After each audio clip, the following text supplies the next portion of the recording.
Good morning students. Class 12 chemistry के online period में एक बार फिर से मैं तुम सब लोगों का वेलकम करती हूँ। चैप्टर 6 हम स्टार्ट कर चुके हैं और चैप्टर 6 के 3 पार्ट ऑलरेडी हो चुके हैं। ठीक है, अभी जो चैप्टर 6 का 4th पार्ट है, वैसे तो एक्सट्रैक्शन प्रोसेस का ये लास्ट पार्ट है, बट जो एग्जाम्पल्स एक्सट्रैक्शन के अपने सिलेबस में दिए हुए हैं उन एग्जाम्पल को करते हुए हमारा जो चैप्टर है वो मोस्ट प्रोबेबली कल या परसों कंप्लीट होगा। तो आज वाला जो पार्ट है is based on the purification और रिफाइनिंग ऑफ द मेटल। देखो किस किस प्रोसेस से हम जा चुके हैं, एक बार मैं तुम्हें रिमाइंड कराती हूँ।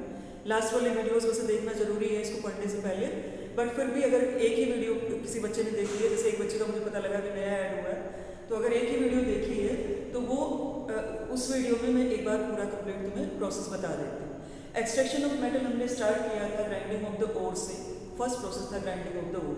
सेकंड प्रोसेस था अपना concentration of the ore. Third process था फॉर्मेशन ऑफ मेटल ऑक्साइड।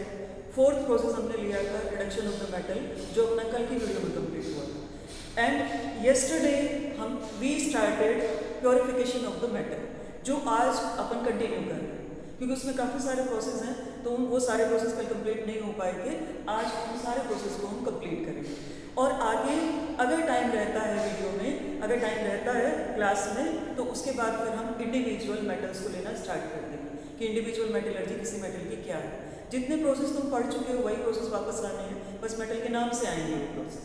देखो प्योरिफिकेशन का मतलब होता है रिफाइनिंग। सिंपल वर्ड मीनिंग, जो मेटल हमने रिडक्शन के बाद ऑब्टेन की है, it is not 100% pure. We tried at our level best that we can remove the acidic impurities, we can remove the basic impurities before going to the process of reduction. Reduction के process से पहले ही हमने वो process करा लिया था, but still some impurities are left with the metal, and these impurities are of the metallic nature. क्योंकि जिस मेटल को हम obtain करना चाह रहे हैं, for example, we want to separate the copper metal. Iron भी उसी तरह के ओर में प्रेजेंट होता है, बल्कि एक और है कॉपर का और आयरन का जिसमें दोनों प्रेजेंट होते हैं, कॉपर पायराइट। उसमें कॉपर और आयरन दोनों प्रेजेंट होता है, तो लास्ट तक आयरन उसके साथ चलने वाला है, लास्ट तक कॉपर उसके साथ चलने वाला है। तो ये जो स्टेप है रिफाइनिंग का स्टेप है, यहाँ पर हम उन मेटल्स को सेपरेट करते हैं, मेटल से मेटल को सेपरेट करते हैं। ये बात आई समझ में? देखो इसके कल 2 प्रोसेस हम पढ़ चुके हैं, डिस्टिलेशन एंड लिक्विडेशन। मैं सिर्फ 2 पॉइंट में दोनों प्रोसेस को रिपीट कर रही हूँ। Distillation is based on the low boiling point of the metal. जिस मेटल को हम एक्सट्रैक्ट करना चाहते हैं उसका बॉइलिंग पॉइंट लो होता है in comparison to the impurities. Impurities vaporise नहीं हो पाती, मेटल वेपराइज हो जाती है, उसको कंडेंस कर लिया जाता है और उसको बाद में क्रिस्टलाइज कर देते हैं। This process is based on the low boiling point of the metal and this process is based on the liquation और formation of the liquid from the metal. Impurities cannot be liquefied. Impurities liquefied नहीं हो पाती और metal liquefied हो जाती है। Examples में मैंने कल इनके तुम्हें बताया था, tin और lead इसके एग्जाम्पल में आए थे और इसके एग्जाम्पल में मरकरी और एक दूसरा था जिंक, जिनको हम ऑलमोस्ट प्योर फॉर्म में यूटिलाइज करते हैं, क्योंकि जहाँ पे प्योर फॉर्म में यूटिलाइज करते हैं वहीं प्योरिफिकेशन की रिक्वायरमेंट होती है। Now come to the third process of poling. यहाँ लिख रही हूँ पॉलिंग प्रोसेस।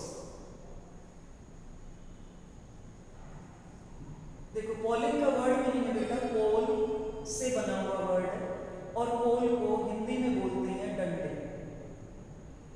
लकड़ी, लकड़ी के जो बना हुआ स्ट्रक्चर होता है उसको डंडे बोला जाता है, इसीलिए प्रोसेस का नाम पॉलिंग दिया हुआ है। इसमें हम क्या करेंगे, हमारे पास इम्प्योर मेटल है, इम्प्योर कॉपर है, कॉपर के लिए प्रोसेस फॉलो किया जाता है।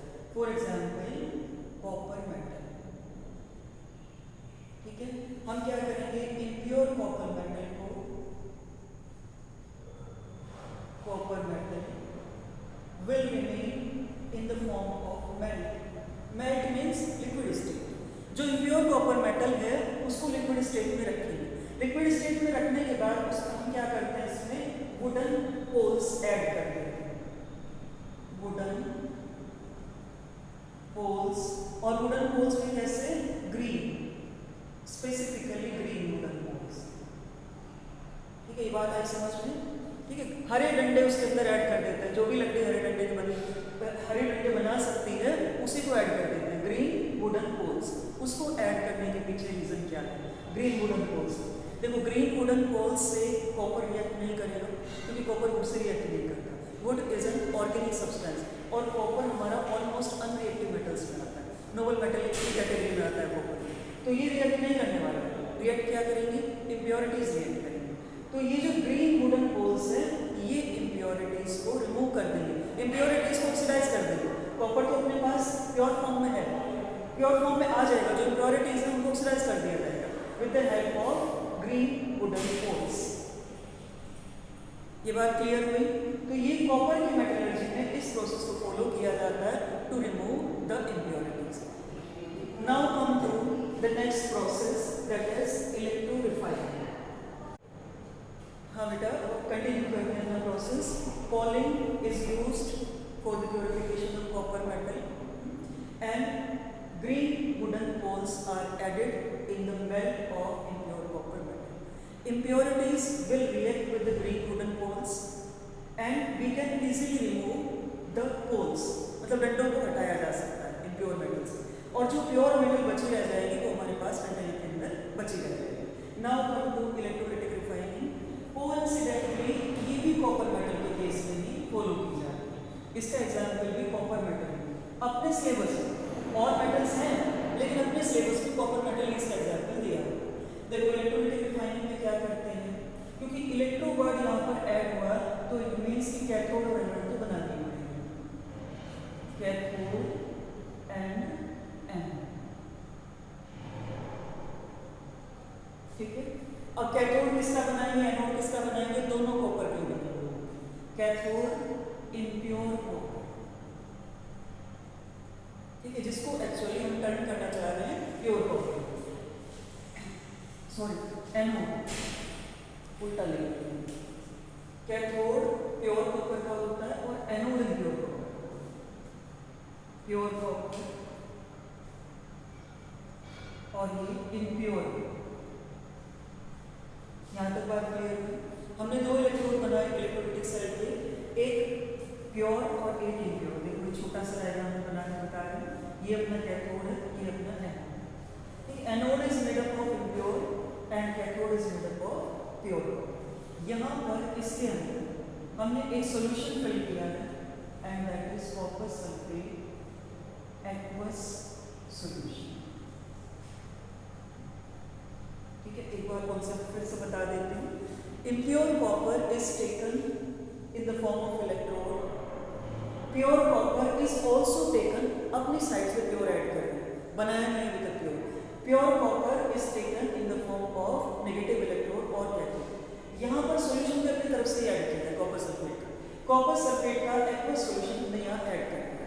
ऐड करने पर अब जो रिएक्शंस होंगी वो रिएक्शन होने वाले हैं। क्या क्या रिएक्शंस होने वाली है? देखो कॉपर, ये जो कॉपर है यहाँ पर it will dissolve and it will form copper ion, copper plus 2 ion by the release of 2 electrons. ये बात समझ में आई? ठीक है, ये कॉपर भी डिसॉल्व होगा, डिसॉल्व होकर इसके जो आयन बनेंगे वो इन 2 इलेक्ट्रॉन को लेकर कॉपर में कन्वर्ट हो जाएंगे, कॉपर मेटल में कन्वर्ट हो जाएंगे। ये बात समझ में आई? देखो ये डिसॉल्व हो रहा है इसके अंदर, प्योर कॉपर है, कॉपर सल्फेट का सॉल्यूशन प्रेजेंट है, सल्फेट आयन से रिएक्ट करता रहेगा इजीली। यहाँ पर जो अपना कॉपर डिसॉल्व हो रहा है, इम्प्योरिटीज नहीं डिसॉल्व हो रहा है, केवल कॉपर डिसॉल्व हो रहा है। जो कॉपर डिसॉल्व हो रहा है वो कॉपर 2 इलेक्ट्रॉन लेकर कॉपर में कन्वर्ट होता है। ठीक है, उसके बाद फिर कन्वर्ट होने के बाद अब ये जो कॉपर मेटल है, ये कॉपर मेटल आएगी कैथोड पे, यहाँ आ जाएगी copper metal, because this is the pure form. ये कॉपर मेटल आएंगे, आने के बाद कॉपर मेटल का डिपोजिशन इस पर चलता रहेगा। थोड़े टाइम के बाद हम क्या देखते हैं कि जो कैथोड है इट विल बिकम थिक, इसके ऊपर एक मोटी लेयर बन गई, और जो एनोड है इट स्टार्ट्स डिसॉल्विंग, डिसोल्यूशन। ठीक है, एक नंबर के क्वेश्चन में ये भी पूछ लेते हैं, why anode is removed time to time in the electrolytic refining of copper metal. Reason क्या है कि जो इम्प्योर कॉपर है वो एक बार डिसॉल्व हो गई, डिसॉल्व होने के बाद वो सॉल्यूशन में जाते ही 2 इलेक्ट्रॉन लेके सॉलिडिफाई हो जाएगी कैथोड पे, और सॉलिडिफाई होने के बाद तो ये तो खत्म हो गया, अभी तो बनेगा ही नहीं, और कैथोड के ऊपर लेयर बनती चली जाएगी। तो हम क्या करते हैं कि ये तो अपने आप रिजॉल्व हो जाता है, इसकी हमें ज़रूरत नहीं पड़ती हटाने की, और इसको हम रिमूव कर लेते हैं, रिमूव करके स्क्रैच करके अपना जो कॉपर डिपॉजिट हुआ था वो कॉपर आ जाएगा इस तरीके से। तो this is the process of electrolytic refining. और जो कॉपर सल्फेट का सोल्यूशन है ये भी कॉपर आयन में सल्फेट आयन में डिवाइडेड रहता है, लेकिन क्योंकि उसकी हमें ज़रूरत नहीं है, अपने कॉपर से ही मतलब कि कैथोड पे कौन सी रिएक्शन हुई है, एनोड पे कौन सी रिएक्शन हुई है, ये बात समझ में आई। This reaction is of the anode reaction जहाँ कॉपर का डिसोल्यूशन होता है, and this reaction is of the cathode reaction जहाँ पर कॉपर कलेक्ट होता है। ये बात समझ में आई। तो ये कॉन्सेप्ट अपना इलेक्ट्रोलिटिक रिफाइनिंग का with the help of example of copper metal. अब आते हैं तीसरा, zone refining, vapour phase refining, थोड़े ज़्यादा इंपॉर्टेंट वाले पार्ट। इस पर मैं पहले ही लिख देती हूँ कि इंपॉर्टेंट है, ठीक है। रीजन क्या है, 11th में अभी तक हमारा आया नहीं है, ये आ चुका है, ये इससे पहले आ चुका है। इलेक्ट्रोलिटिक रिफाइनिंग 10th में आ चुका है हमारा, लेकिन ये नहीं आया zone refining, vapour phase refining, ये दोनों। देखो zone refining, vapour phase refining, फिर से वर्ड से मीनिंग निकालने की कोशिश करते हैं कि जोन रिफाइनिंग मतलब कि कोई एक पर्टिकुलर जोन बन रहा है, रिफाइंड मेटल का एक पर्टिकुलर जोन बन रहा है। अब वो जोन कैसे बनेगा उसके लिए हमें डायग्राम की हेल्प लेनी पड़ेगी। देखो मैंने यहाँ पर ये डायग्राम बनाया है,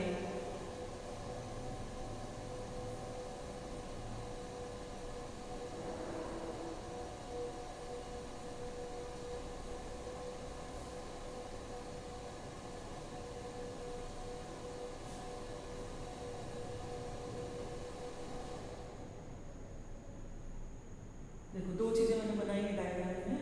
this is the impure metal road, ठीक है। किस मेटल की रोड होगी ये तो बता रही हूँ। जिंक के केस में जोन रिफाइनिंग फॉलो किया जाएगा। एग्जाम्पल ये अपना फिफ्थ प्रोसेस का एग्जाम्पल जिंक। जिंक के केस में जोन रिफाइनिंग फॉलो करते हैं। हमने क्या किया, इम्प्योर मेटल की एक रोड ली और ये एक circular heater, this is circular heater. Circular heater मतलब अब हमें हीटर के ऊपर रख के गर्म करने की जरूरत नहीं है मेटल को, वो सर्कुलर हीटर अपने आप घूम रहा है, उसके अंदर हमने रोड को एंटर कर दिया, घुसा दिया उसके अंदर रोड को। उसके अंदर जब रोड को घुसा दिया क्योंकि इम्प्योर मेटल और मेल्टिंग पॉइंट डिफरेंट है इम्प्योरिटीज का और मेटल का, ये मतलब पहले से बता दिया मैंने कि मेल्टिंग पॉइंट और बॉइलिंग पॉइंट में डिफरेंस होता है। इसीलिए अपनी जो ज़्यादातर प्योरिफिकेशन टेक्निक्स हैं वो मेल्टिंग पॉइंट के कॉन्सेप्ट पर या बॉइलिंग पॉइंट के कॉन्सेप्ट पर बेस्ड है। तो मेल्टिंग पॉइंट दोनों का अलग अलग होता है, दोनों का अलग अलग होने से मेटल अपनी यहाँ पर ये मैंने लिख दिया प्योर मेटल, ठीक है। और इसके अंदर जो रहेगी ये यहाँ पर रहेगी इम्प्योरिटीज, ठीक है। किस किस फॉर्म में रहेंगे ये भी पता करना जरूरी है। देखो हमने हीटर लगाया हुआ है, वेरी वेरी हाई टेम्परेचर, बहुत हाई टेम्परेचर पर हीटर लगा रखा है।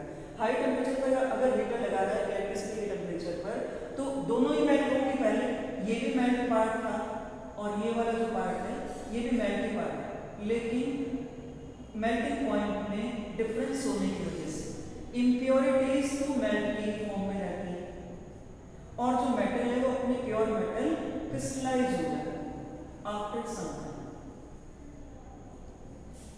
बात आई समझ में?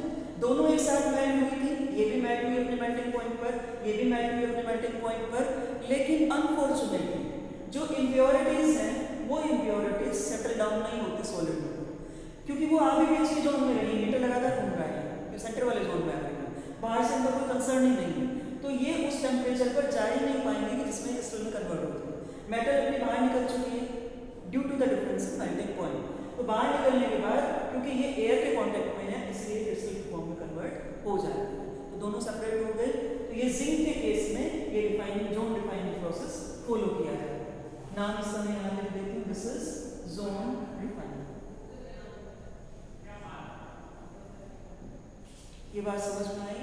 अच्छा, अब हमें दो प्रोसेस और पढ़ने बेटा, मोल्स प्रोसेस और वन आर्कल मेथड, ठीक है। मोल्स प्रोसेस और वन आर्कल मेथड में कोई डायग्राम नहीं है, केमिकल इक्वेशंस है, लेकिन कॉन्सेप्ट समझना जरूरी है, दोनों ही बहुत इंपॉर्टेंट है। इंपॉर्टेंट मैंने यहाँ भी लिखा, यहाँ लिख देते हैं और यहाँ भी लिख देते हैं, ठीक है। और इनमें से एक प्रोसेस लास्ट ईयर आया, तो कोई भी प्रोसेस इस बार आ सकता है।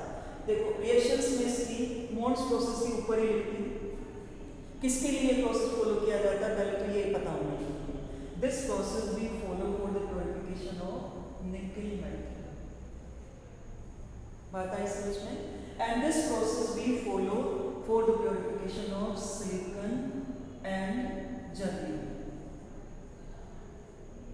इन दोनों नॉन मेटल्स के लिए, नॉट फॉर द मेटल्स, इन दोनों नॉन मेटल्स के लिए हम लोग इस प्रोसेस को फॉलो करते हैं। ये बात समझ में आई? अच्छा, अब हम क्या करेंगे? देखो मोड्स प्रोसेस में निकल मेटल को प्योरीफाई करना है। निकल भी हाई प्योरिटी स्टेट में यूटिलाइज की जाती है। यहाँ पर हम वेपर बनाकर उसके बाद मेटल को लेंगे। इसका मतलब हाई टेम्परेचर में प्रोवाइड करना पड़ेगा, और हाई टेम्परेचर हम अननेसेसरली कभी प्रोवाइड नहीं करते।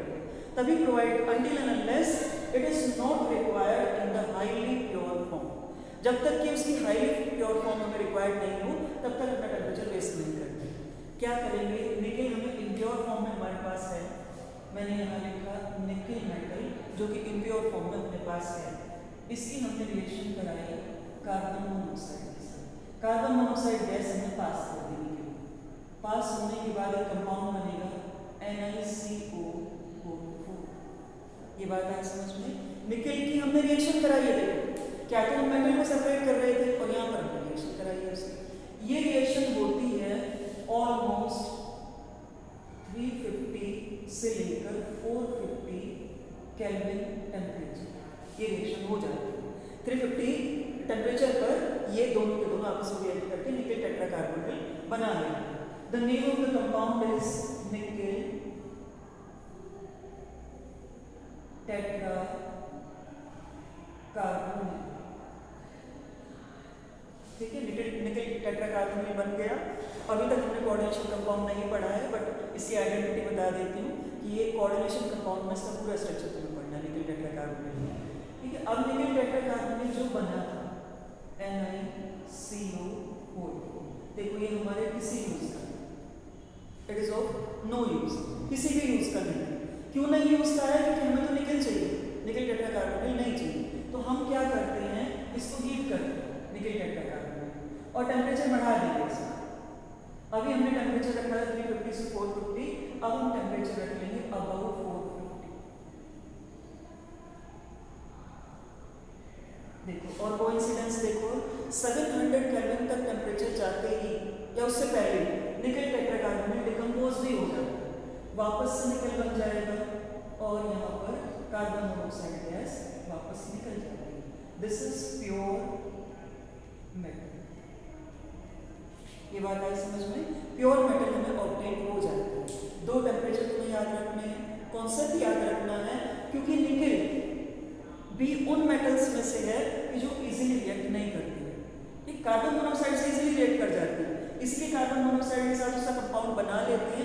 इम्प्योरिटीज कार्बन मोनोऑक्साइड से रिएक्ट नहीं करती, क्योंकि हमें क्या करना है? कोई भी वो प्रोसेस फॉलो करना है जो मेटल को फॉलो करती है लेकिन इम्प्योरिटीज फॉलो नहीं करती।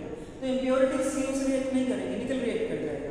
तो निकल जितना भी होगा रिएक्ट करके टेट्रा कार्बोनिल बनाएगा।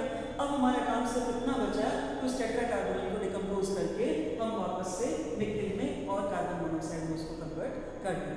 ये बात आ गई समझ में? अच्छा बेटा, अब एक चीज और बची है, वन आर्कल मेथड। देखो वन आर्कल मेथड फॉलो करने के लिए अब मुझे यहाँ से थोड़ा सा रिमूव करना पड़ेगा।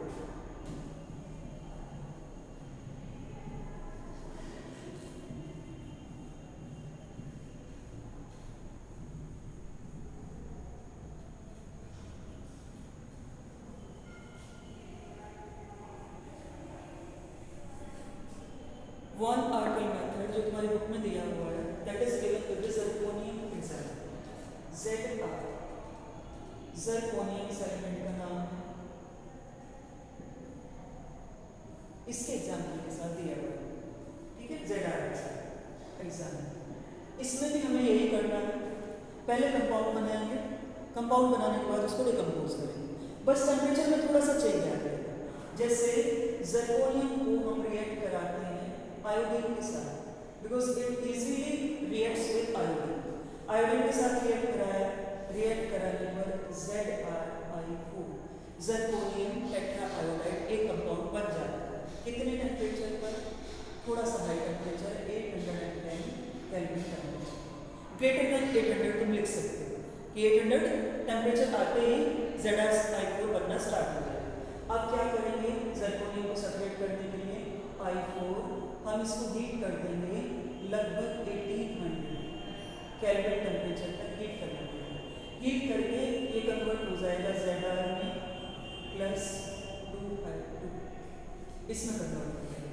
तो ये ज़िरकोनियम प्योर मेटल हमें मिल गया। ठीक है, ये बात समझ में आई। तो ये अपने प्रोसेस हुए, सिलिकॉन और जर्मेनियम भी उस मेथड से फॉलो किए जाते हैं, बट उनमें ये वाले रिएक्शन किया, इसलिए मैंने ये रिएक्शन लिख दी इसमें। और जो अपने जोन रिफाइनिंग का मेथड है, जोन रिफाइनिंग या वॉन वर्कन मेथड, दोनों में से कोई भी मेथड उनके लिए भी फॉलो कर सकते हैं, because they are also utilised in high purity form. Clear हुई ये बात? अच्छा, अब एक चीज मैं तुम्हें और बताना चाह रहा हूँ प्योरिफिकेशन में, क्रोमेटोग्राफी। क्रोमेटोग्राफी के लिए मुझे थोड़ा सा रिमूव करना पड़ेगा इधर से, क्योंकि डायग्राम बनाना पड़ेगा इसका।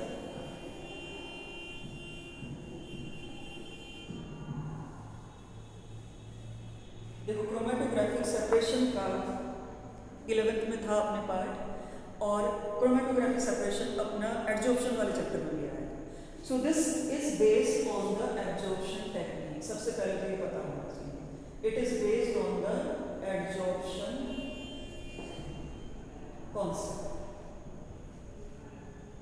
एडजॉर्प्शन कॉन्सेप्ट क्या था? एक हमारे पास एडजॉर्बेंट होता था और वो किसी एडजॉर्बेंट को अपनी सरफेस के ऊपर एडजॉर्ब कर लेता था, स्टिक कर लेता था। ये बात समझ में आई? वही काम यहाँ पर किया जाता है क्रोमेटोग्राफिक सेपरेशन। बस क्रोमा वर्ड का मीनिंग कलर है, वो जो एडजॉर्प्शन होगा वो डिफरेंट कलर्स में होगा, इसलिए हमें पता चल जाएगा कि अलग अलग कंपाउंड सेपरेट होंगे। देखो यहाँ पर मैं बना रही हूँ डायग्राम, ये हमने डायग्राम बना रहे हैं कॉलम क्रोमेटोग्राफी, जिसमें कॉलम की फॉर्म में लिया जाए। ये हमने लिया हुआ है यहाँ पर एडजॉर्बेंट, इसके अंदर फिल किया एडजॉर्बेंट। देखो एडजॉर्बेंट के नाम सिलिका जेल, एल्यूमिना, स्टार्च और सेलुलोज, ये एज एन एडजॉर्बेंट यूटिलाइज किए जाते हैं। चारकोल भी यूज करते हैं, पर इस केस में नहीं यूज करते। यहाँ पे हम मोस्टली सिलिका जेल यूटिलाइज करते हैं एज एन एडजॉर्बेंट। तो हमने क्या किया, डायग्राम में एक कॉलम लिया, उस कॉलम के अंदर हमने एडजॉर्बेंट को फिट कर दिया। क्या किया, क्योंकि ये ट्यूब है, देखो ये ट्यूब है, सपोज ये ऐसे ट्यूब है, मैंने इसकी लेयर के ऊपर सिलिका जेल लगा दिया। जो भी सामने की तरफ आ रही है लेयर, उस लेयर के ऊपर मैंने सिलिका जेल लगा दिया। लगाने के बाद अब क्या करना है, यहाँ से इसके ऊपर की साइड से, यहाँ से एक फनल की हेल्प से यहाँ से मुझे सॉल्यूशन डालना। ठीक है, अब इस सॉल्यूशन के अंदर क्या क्या प्रेजेंट है, देखिए जो सॉल्यूशन ऊपर से डाला जा रहा है उस सॉल्यूशन में क्या क्या प्रेजेंट है। एक तो अपना इम्प्योर मेटल, ठीक है, इम्प्योर मेटल क्योंकि हम प्योरीफाई करने के लिए इस मेथड को यूटिलाइज कर रहे हैं। दूसरा कोई ये solvent, solvent plus impure metal, ये दोनों चीजें हमने मिक्स करके इसके अंदर डाल दी। डालने पर अब क्या होगा, ये जो एडजॉर्बेंट सॉल्वेंट को तो एब्जॉर्ब करेगा, समझ में आई बात, सॉल्वेंट को एब्जॉर्ब करेगा और जो इम्प्योर मेटल यहाँ पर है उसको एडजॉर्ब करेगा अपनी सरफेस के ऊपर, और एडजॉर्ब करने के साथ साथ उसके डिफरेंट कलर की स्ट्रिप्स बन जाते हैं। देखो ये दूसरे वाला डायग्राम देखो,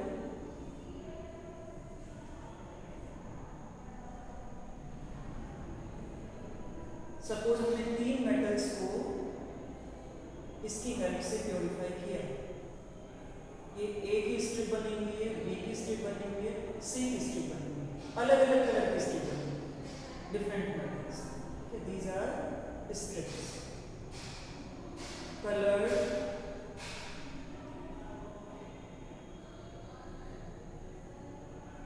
स्ट्रिप्स और बैंड्स, बैंड्स भी बोलते हैं, कलर्ड स्ट्रिप्स और बैंड्स। ठीक है, तो ये सेपरेट हो गया, हमें पता चल गया कि कौन कौन से प्रेजेंट है, क्योंकि ये कॉलम देखने में छोटा लग रहा है, बट जब लार्ज स्केल पर कराया जाता है तो बहुत बड़े बड़े कॉलम होते हैं और बहुत लार्ज अमाउंट हमें यहाँ से ऑब्टेन हो जाएगा स्ट्रिप्स। जो स्ट्रिप है यहाँ का, ये वाली स्ट्रिप अलग हो जाएगी। अलग करने का तरीका क्या है, यहाँ से इसको हटा देंगे। हटाने के बाद सी पहले आएगी, उसके बाद बी आएगी, उसके बाद ए आएगी और एक एक कंटेनर में इसको कलेक्ट करते रहते हैं। तो ये अपने सारे मेथड हो गए हैं प्योरिफिकेशन के। बस एक बार में सबको वापस मैं बताती हूँ।